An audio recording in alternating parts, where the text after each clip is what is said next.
One of the biggest cash heists in history just happened, but first, there's gonna be a donut massacre. So sorry you had to witness that, but let's go ahead and hop into this heist here. So all we know is that it took place over the Easter weekend in Los Angeles, and $30 million in cash was taken from a money storage facility called Garda World. But the true irony here is that they aren't just a global cash management company, they're also a security company.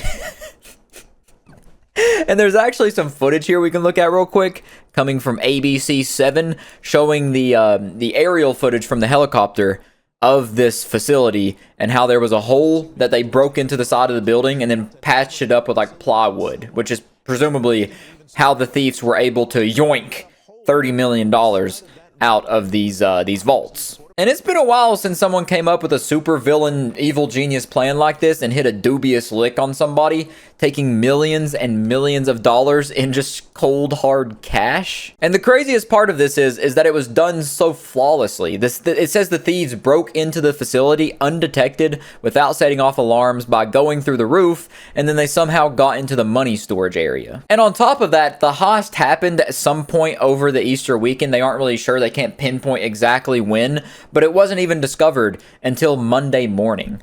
These were pure professionals right here. This was like some payday heist. They were so insanely meticulous, and this had to be so plotted out.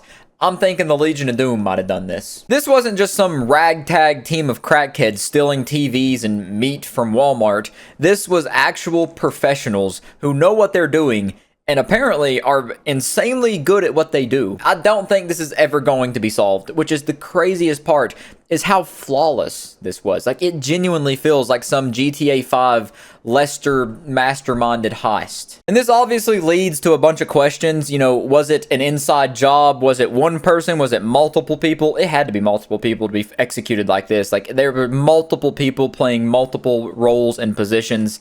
That's the one thing I can say for sure, is there had to be more than one person. According to this article too, one of the only other heists that have been more successful than this one, at least in LA, was when 2 years ago, thieves stole $100 million in jewels and other valuables from a Brinks big rig at a Southern California truck stop.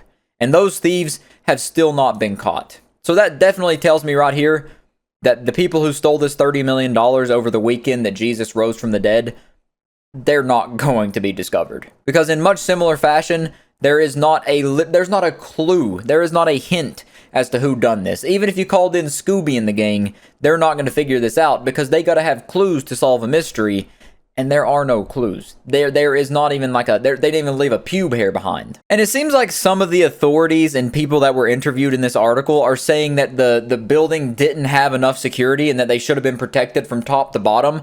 But I think they were. They had to have been. There's no way they weren't. With that much money, being a security and cash management company, they had to have had the top-notch security. So that just makes it even more impressive they were able to pull this off without anything going wrong. They didn't have to leave a man behind. They didn't have to throw one to the dogs. They were in, they were out, and now they have $30 million. And I agree with this former police detective here. He says this took a tremendous amount of research and tremendous amount of knowledge on the technical end regarding the circumvention of security systems and surveillance.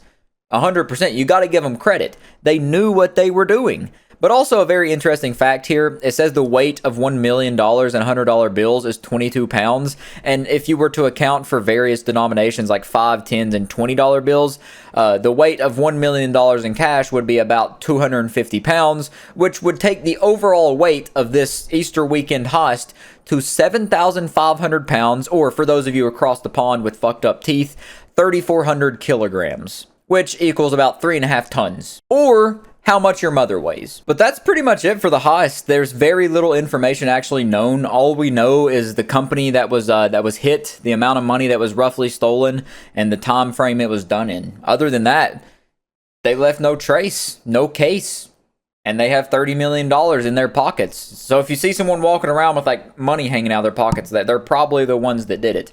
But other than that, I'll catch you in the next one.